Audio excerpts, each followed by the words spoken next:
이순신도 작전 회의할 때는 모르겠지만은 아침부터 저녁까지 손님들이 찾아오고 가고 할 때 우리나라 미풍양속이 있지 않습니까? 멀리서 온 손님을 맨입에 보내지 않는다. 그렇습니다. 그렇다고 금방 식사했는데 밥을 또 먹으라 하지는 할 수 없고, 그러다 보니 아마도 막걸리하고 소주가 주 메뉴였겠습니다만은 자주 술을 마셨더라고요.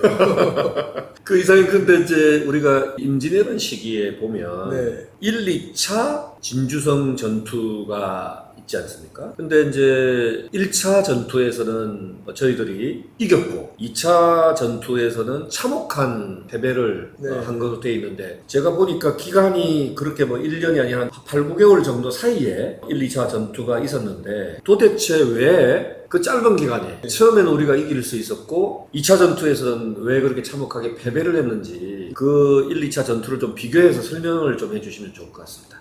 진주는 이게 전투적인 측면에서 보면은 4,000명도 안 되는 군사를 가지고 5배, 6배 되는 왜군들을 무찔렀다. 김시민이 제1차 진주성 전투에서 참 대단한 거죠. 그런데 한산대첩은 2차가 없습니다. 또 행주대첩도 2차가 없고 진주만이 이제 2차가 있는데 왜 있느냐? 그만큼 전략적으로 중요한 곳이었죠. 뭐냐? 일단 히데요시 입장에서 볼 때는 한반도, 조선반도 전체를 점령해야 되지 않습니까? 조선반도 전체를 점령하는 데 있어가지고 동반부, 그러니까 경상도, 충청도, 강원도, 경기도 이쪽은 이미 점령을 했는데, 그거보다 더 중요한 서부, 그리고 특히 전라도, 왜냐하면 전라도가 곡창지대거든요. 그렇죠. 히데요시의 애초 목적은 전라도 곡창지대를 자기네 병참 기지로 이용을 해서, 물론 본국에서도 이제 쌀을 군량미를 보내고 하긴 하지만은 전라도 현지 보급을 받는다. 그래가지고 그걸 가지고 이제 요동반도로 진격을 해서 명나라를 친다 하는 그런 뜻을 가지고 있었거든요. 그러니까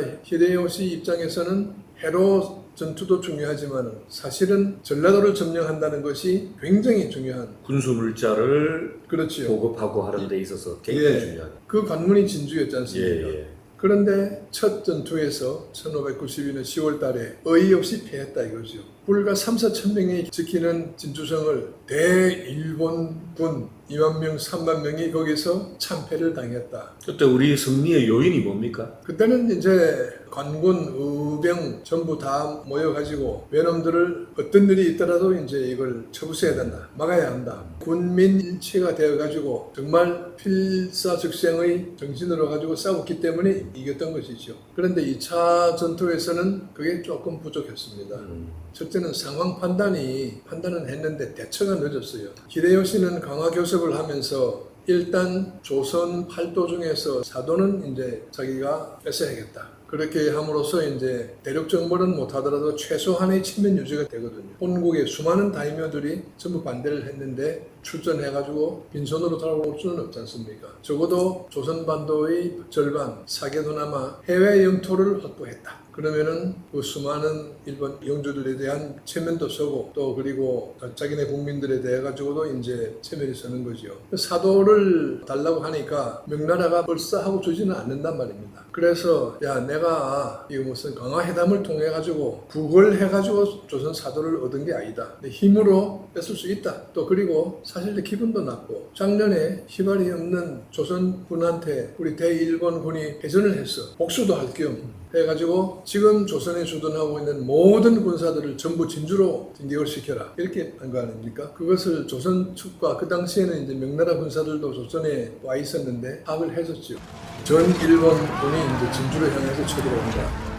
그러면은 조선군, 조선 관군 의병 다 많을 것도 없고 명나라 군사들도 기왕에 조선을 도우러 왔으니까 조명연합군이 자기네들도 다 같이 진주로 와가지고 대전을 해야 될 거 아닙니까? 그런데 명나라는 이여성이 벽제관에서 패하고 나가지고 일본군에 두려움을 가지고 있었습니다. 일본군이 전력을 다해가지고 전군이 쳐들어온다 그러면은 우리는 자신이 없다. 그래서 차라리 내어주자. 빈성을 내어주자. 그래가지고 이제 그 당시 전시작전권을 명나라가 쥐고 있다 보니까 조선 관군한테 대해서도 우리 요거는 양보하자. 이렇게 했던 것이고 거기에 대해서 이제 우리 측도 책임이 있죠. 선조 임금을 비롯해가지고 도 채찰사, 도원수 이런 그 지휘 라인에 있는 사람들이 말도 안 된다. 우리 영토다. 한 치도 줄 수 없다. 이런 필사적인 각오를 가지고 임한 것이 아니고 같이 그냥 명나라 군사의 지휘에 따라 가지고 양보를 했던 겁니다. 전력을 다하지 않았던 거죠. 그러니까 지금 우크라이나하고 러시아 전쟁에서 젤렌스키 대통령과 같은 그런 마음으로 그렇죠. 사실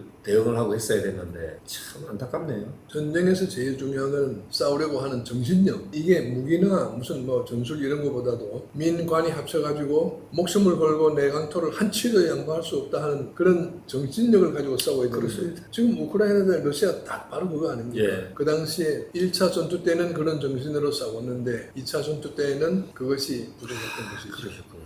1차 전투를 진도 지휘했던 분이 우리가 잘 알고 있는 김시민 장군인데 네네. 그분이 결국 전투에서 마지막에 돌아가셨죠. 돌아갔습니다. 예. 네, 그래서 참 안타깝고 그때 30대라고 제가 알고 있는데 근데 지금 그분을 일본에서는 김시민 장군의 목을 그 일본으로 가져갔다. 뭐 그게 사실입니까? 네, 그게 오해인데 아, 진주 목사 김시민까지는 모르고 목사 그놈 때문에 우리가 패배했다. 예.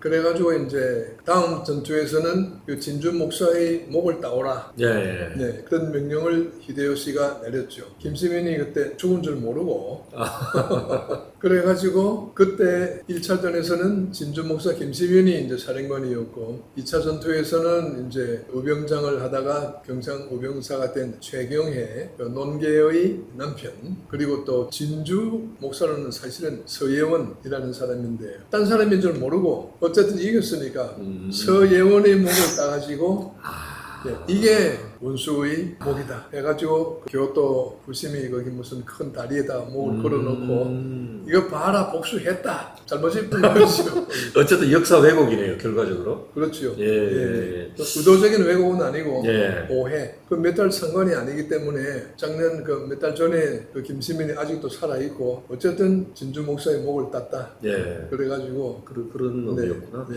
그래서 지금 이제 1, 2차 진주성 전투의 그 차이에 대해서도 이 말씀을 좀 들었는데 예. 결국은 뭐 우리가 과거의 역사를 배우는 것은 현재에 들이고 있는 이 현실을 보고 미래에 대비하고 또 당하지 않기 위해서 그런 거 아니겠습니까? 그렇죠. 예, 그렇죠. 그런 차원에서 봤을 때 지금 이제 그 러시아하고 우크라이나의 전쟁을 보더라도 지금 전쟁이 당장에 우리나라에 일어나지 않을 것 같다고 다들 생각하는데 언제든지 일어날 수 있는. 그렇죠. 예, 그렇죠. 그래서 사실 전쟁을 우리가 2차 진주성 전투에서 패하고 난 다음에 엄청난 피해를 입었지 않습니까? 네, 엄청난 피해 그것도 좀 한번 디파인해 볼 필요가 그렇습니까? 있는 것이 예. 일단 전투 자체는 우리가 지기는 졌습니다만 예. 일본도 엄청난 피해를 봤습니다. 1차 전투에서는 조선군이 3,800명인가 그렇고 일본군이 2만 명 넘었고 2차 전투에서는 그때 이제 명나라 쪽에서 전시작전권을 쥐고서 조선 관군은 접근하지 말라. 조선 관군이 그거는 이제 진주와 또 그 인근에 있는 아주 소수의 관군만 들어왔고 의병들 곽재우라거나 김동영이나 하는 사람들은 도와주려고 오려고 했는데 다 그게 이제 막혔습니다. 어쨌든 우리 측에서도 또 제찰사, 또 원수 그리고 지방 수령들 간의 그 손발이 좀 안 맞은 면도 있긴 있었습니다만 어쨌든 그렇게 해가지고 2차 전투 때의 진주성 안에 조선군은 한 6천 명 정도 전사를 하시는 숫자 이야기하는 거예요? 지키고 있던 병사들이. 병사들 숫자. 근데 이제 민간인들은 거기 전부 다 피난을 왔었죠. 예. 진주성 아시다시피 굉장히 크지 않습니까? 예. 한 6만 명. 그러니까 군 6천, 민 6만 하여튼 그런 숫자지요. 일본 쪽은 이제 군만 해도 벌써 7, 8만이 넘었습니다. 예. 근데 히데요시가 진주성을 격파하라 2번, 3번 자기 부하들, 장수들한테 아주 강하게 명령을 했었지요. 그래가지고 전력으로 집중해가지고 싸웠는데 사실 군사상의 피해는 일본 쪽이 우리보다 한 4, 5배 더 많았습니다. 아, 그랬습니까? 네, 우리나라 군사, 민간인은 뭐 빼고 우리나라 군사는 6천 명도 안 됐거든요. 예. 일본군 전사자는 3만 8천 명입니다. 5배, 6배 많죠.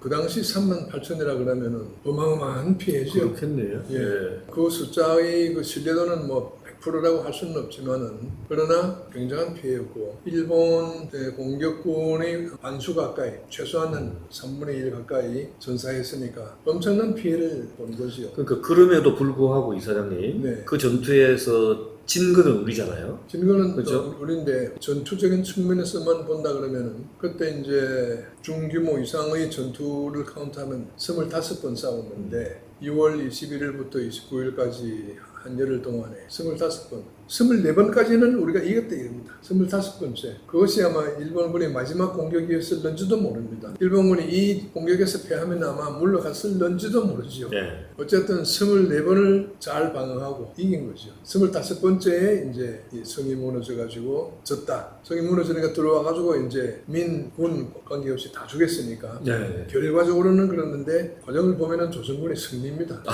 그렇게 해석하시는 6,000명 대 38,000명. 예. 그러니까 이 사람들이 엄청 약이 올랐겠죠. 동료들이 수없이 시체가 되었으니까. 그래가지고 이긴 다음에 이제는 전라도를 싹쓸이하자 하고 나가려고 하니 너무나 피해가 커가지고 구례까지 가다가 몇 발 가다가 돌아온 거죠. 그래서 제가 알고 있기로도 2차 진주성 전투에서 승리를 해서 꼭 네. 진주성을 차지하려고 했던 이유가 전라도 곡창지도로 가기 위한 거였는데 결국 안 가고 중간에 구례에서 그냥 주저앉아 버린 거예요. 못 갔죠, 뭐. 아. 가려고 했는데 남원도 못 가고 전주도 못 가고 구례에서 이제 은퇴를 하고 이제 나중에는 더 물러갔던 거죠. 실질적으로 승패라는 차원에서 놓고 봤을 때는 우리가 네. 졌다고 볼 수 있지만 전투에 참여했던 사상자 숫자에서는 이제 뭐 저쪽이 훨씬 많기 때문에 엄청, 네. 이제 저쪽도 일본도 굉장히 피해가 컸고 예. 부족했으면은 구례 가다가 돌아왔겠습니까? 그러니까요. 그런 또 배경들이 있었군요.